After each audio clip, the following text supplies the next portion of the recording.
Aib Agus Buntung kembali terbongkar. Rekaman suara ancam siswa SMP bocor di media sosial. Aib Agus Suartama atau dikenal Agus Buntung semakin dikorek oleh netizen.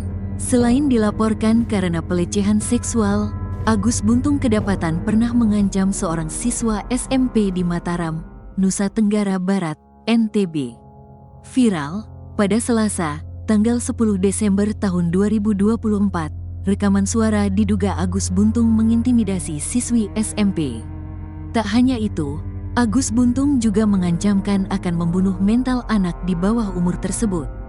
"Kalau kamu mau baik-baik sama saya, minta maaf. Kedua, kalau kamu pura-pura nangis, saya jamin kamu mati," ucap Agus Buntung. "Membunuh bukan berarti saya membunuh. Saya membunuh mental kamu," imbuhnya. Mendengar ucapan Agus Buntung, siswi SMP itu menangis terisak-isak. Melihat siswi SMP itu menangis, Agus Buntung justru semakin mengintimidasi siswi tersebut. "Jangan kayak anak kecil, kamu udah SMP," kata Agus. Saat menyampaikan ancaman dan intimidasi, Agus Buntung menggunakan bahasa Indonesia dan bahasa daerah NTB. Salah seorang netizen yang paham akan bahasa daerah NTB menjelaskan siswi SMP itu lari ketika dihampiri oleh Agus Buntung. Melihat siswa SMP itu lari, Agus Buntung langsung marah dan menghampirinya. Ia kemudian melakukan intimidasi kepada bocah tersebut. "Ini anak cewek, 2 orang lari ketakutan lihat si Agus. Terus sama si Agus dia marah kenapa takut ngeliat dia. Agus ngamuk sampai nyumpahin mati itu. Dia bilang dia bisa bunuh mental. Ya ampun Gus," tulis netizen tersebut. Korban Agus bertambah terus. Ketua Komisi Disabilitas Daerah, KDD, NTB Joko Jumadi mengatakan, sampai saat ini jumlah korban Agus bertambah 2 orang. Dari sebelumnya 13 orang menjadi 15 orang, sekarang sudah 15 orang yang melaporkan ke kami. 7 diantaranya sudah dilakukan pemeriksaan oleh polisi, jelas Joko. Dia mengatakan 3 orang dari total 15 korban itu adalah anak di bawah umur. Dijelaskan Joko, Agus menggunakan modus yang sama seperti terhadap korban dewasa. Mengajak mengobrol, ada juga yang memacarinya. Hampir sama semua modusnya, lokasinya juga di homestay yang sama, kata Joko. Joko mengatakan 2 dari 3 korban anak sudah diperiksa, yang salah satunya mengaku berhasil kabur saat hendak dilecehkan. Sementara itu, Direktur Reserse Kriminal Umum Polda NTB, Kombes Pol Syarif Hidayat mengatakan, pihaknya sudah menemukan bukti baru kasus dugaan pelecehan seksual dengan tersangka Agus Buntung. Bukti baru yang ditemukan oleh Direktorat Reserse Kriminal Umum Polda NTB itu yakni video bukti percakapan antara Agus dengan seorang korban. Korban sempat merekam pelaku yang mendekati korban, jadi di handphone itu berbentuk video. Tetapi karena diletakkan di bawah tidak nampak gambarnya, yang nampak hanya suara. Tetapi itu mode video, kata Kombes Pol Syarif Hidayat, Jumat, tanggal 6 Desember tahun 2024. Dalam video berdurasi sekitar 3 menit itu, terdengar percakapan antara Agus dengan seorang calon korban yang diduga akan menjadi sasaran Agus. Sosok komplotan Agus Buntung terpergok ada di lokasi rekonstruksi kasus pelecehan. Terbongkar sosok komplotan yang diduga membantu Iwayan Agus Suartama alias Agus Buntung dalam melancarkan aksi bejatnya, yakni melecehkan 15 korban. Bahkan, komplotan Agus Buntung itu pun terlihat berada di lokasi rekonstruksi kasus pelecehan asusila yang dilakukan pada Rabu, tanggal 11 Desember tahun 2024. Diketahui, Agus Buntung merupakan pria difabel yang disebut meruda paksa seorang wanita yang berstatus mahasiswi di NTB, viral di media sosial dan kini menjadi perbincangan publik. Pria disabilitas asal kota Mataram inisial IWAS alias Agus diduga melakukan tindak pidana pelecehan asusila. Bahkan korbannya disebut-sebut lebih dari 1 orang. Resmi jadi tersangka, Agus Buntung harus menjalani rekonstruksi di 3 TKP yang berlokasi di Taman Udayana, Islamic Center, dan Nangs Homestay, Mataram, Nusa Tenggara Barat, NTB. Di momen rekonstruksi tersebut, Agus Buntung dijaga ketat aparat kepolisian hingga didampingi beberapa pihak. Tak cuma polisi hingga jaksa, Agus Buntung juga ditemani komplotannya. Sosok komplotan yang dimaksud adalah ibu kandung Agus Buntung, I Gusti Ayu Aripatni. Belakangan Ibunda Agus Buntung dituding turut membantu tindak kejahatan sang putra.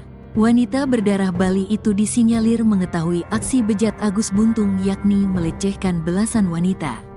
Dugaan Ibunda Agus Buntung adalah komplotan Agus, diungkap pengacara korban Andre Saputra. Dalam wawancara di kanal YouTube Nusantara TV, Andre Saputra mengungkap pengakuan 15 korban pelecehan seksual Agus Buntung. Ternyata hampir 15 korban mengaku mereka sempat berbicara dengan Ibunda Agus saat aksi pelecehan berlangsung. Modus Agus kepada korbannya adalah ia meminta korban untuk berbicara dengan ibunya lewat telepon. Hampir semua korban yang 15 korban itu memang tersangka meminta tolong ke korban untuk menelepon ibunya, pelaku, ungkap Andre Saputra dikutip tribunnews.bogor.com. Kemungkinan ada, Ibu Agus membantu kejahatan Agus, tapi itu nanti pihak kepolisian menggali hal tersebut. Apakah ibunya komplotan bersama pelaku? Untuk keterangan korban, hampir 15 korban mengatakan minta tolong untuk diperiksa juga ibu tersangka. Karena sama semua, modusnya Agus, tersangka meminta tolong telepon ibunya saat melakukan aksinya, sambungnya. Lebih lanjut, Andre pun menceritakan kronologi dugaan Ibunda Agus Buntung membantu putranya melakukan tindakan keji. Berdasarkan cerita salah satu korban, ia mengaku sempat diiming-imingi akan diberikan emas 1 kilogram oleh Agus jika mau membantunya untuk masturbasi. Modusnya, Agus, terjadi di bulan Februari tahun 2024. Korban tiba-tiba didatangi Agus, pelaku membuntuti korban ke kos korban. Pelaku ngajak kamar ngobrol di dalam kamar, tapi korban menolak. Selesai ngobrol di lantai bawah, pelaku ke atas kamar korban, mengetuk pintu dan mengatakan, "Nafsu saya sudah naik, mohon bantu saya mengeluarkan cairan." Saat itu korban menolak dan pelaku mengiming-imingi untuk memberikan 1 kilogram emas atau 1 batang emas, kata Andre Saputra. Ogah menuruti permintaan Agus, korban pun menolak. Namun saat itu Agus langsung menyuruh korban menelepon ibunya lewat ponsel korban. Korban pun mengobrol dengan Ibunda Agus dengan percakapan aneh. Alih-alih mencegah tindakan keji anaknya, Ibunda Agus justru menyetujui ucapan Agus Buntung, yakni untuk memberikan emas 1 kilogram jika korban mau menuruti permintaan pelaku. Pelaku meyakinkan korban dengan menelepon ibunya. Dengan HP korban, pelaku telepon ibunya. Pelaku mengatakan, "Mak, saya ingin memberikan 1 kilogram batang emas ke korban." Kemudian ibunya pelaku mengatakan, "Iya." Korban berpikir kok segampang itu ibu pelaku memberikan 1 kilogram emas. Sedangkan korban melihat dari cara berpakaian pelaku dia tidak menampakkan punya emas 1 kilogram, imbuh Andre.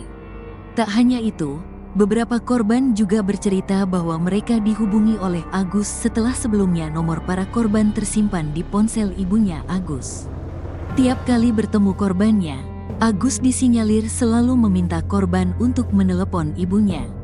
Motifnya tuh sama, misalnya, korban menolak, tiba-tiba ditelepon sama pelaku atau tersangka atau chat, karena sudah dapat nomor telepon korban dari modus telepon ibu tadi, ujar Andre. Pengakuan Ibunda Agus. Sementara itu, Ibunda Agus yang dituduh sebagai komplotan sempat mengurai cerita mengejutkan. I Gusti Ayu Aripatni membantah putranya adalah pelaku pelecehan seksual. Karenanya saat sang putra jadi tersangka, I Gusti Ayu Aripatni sempat syok. "Kaget saya, bahkan saya syok pas Agus ditetapkan tersangka. Saya sampai dibawa ke rumah sakit Bayangkara. Saya anggap diri saya udah nggak ada waktu itu," akui I Gusti Ayu Aripatni. Tak percaya putra kesayangannya melakukan hal bejat, I Gusti Ayu Aripatni terus membela Agus Buntung. Diakui I Gusti Ayu Aripatni, sejak putranya kecil, dialah yang membantu dalam aktivitas sehari-hari. "Saya nggak kuat melihat anak saya," udah kondisinya kayak begini, terus dijadiin tersangka, kan itu tidak masuk akal. Bagaimana dia buka baju celana sendiri sementara dari bayi sampai sebesar ini saya merawat, pungkas I Gusti Ayu Aripatni. Lantaran hal tersebut, I Gusti Ayu Aripatni pun setia mendampingi Agus Buntung meski telah berstatus tersangka. Terlihat I Gusti Ayu Aripatni terus mengawal Agus yang menjalani rekonstruksi. Beda versi keterangan Agus Buntung dan korban saat berduaan dalam kamar. Rekonstruksi kasus pelecehan seksual yang melibatkan tersangka Iwayan Agus Suartama, 22, alias Agus Buntung dilaksanakan pada Rabu, tanggal 11 Desember tahun 2024. Dalam rekonstruksi ini, Agus memeragakan 49 adegan yang dimulai dari pertemuannya dengan korban hingga peristiwa pelecehan di dalam kamar homestay. Kombes Pol Syarif Hidayat, Direskrimum Polda NTB, menyatakan terdapat dua versi keterangan yang berbeda terkait aktivitas saat berduaan di dalam kamar homestay. Menurut korban, tersangka yang lebih aktif. Sementara menurut tersangka, korban yang lebih aktif, ungkapnya. Syarif menambahkan bahwa jumlah adegan dalam rekonstruksi ini bertambah dari 28 adegan yang tercantum dalam berita acara penyidikan sebelumnya, karena terdapat perkembangan dalam peristiwa yang dilakukan tersangka. Jalannya reka ulang adegan. Rekonstruksi dimulai di Taman Udayana, lokasi pertemuan pertama antara Agus dan korban. Dalam adegan tersebut, Agus dibonceng menuju Nang's Homestay yang tidak jauh dari Taman Udayana. Sebelum menuju homestay, terjadi kesepakatan antara korban dan Agus mengenai pembayaran kamar. Korban akhirnya setuju untuk membayar kamar dan melakukan pembayaran kepada pemilik homestay sebelum diarahkan ke kamar nomor 6. Kuasa hukum Agus, Ainuddin, berharap rekonstruksi ini dapat mengungkap kejanggalan dalam kasus tersebut. Misalnya, ada keraguan penyidik dan kekaburan informasi dari saksi maupun korban bisa terungkap dalam rekonstruksi ini, kata Ainuddin. Berdasarkan pengakuan Agus dalam pemeriksaan di Polda NTB, terdapat kesepakatan untuk melakukan hubungan seksual antara tersangka dan korban. Namun, setelah peristiwa tersebut, Agus tidak mengganti uang yang dijanjikan kepada korban, yang kemudian memicu kemarahan korban.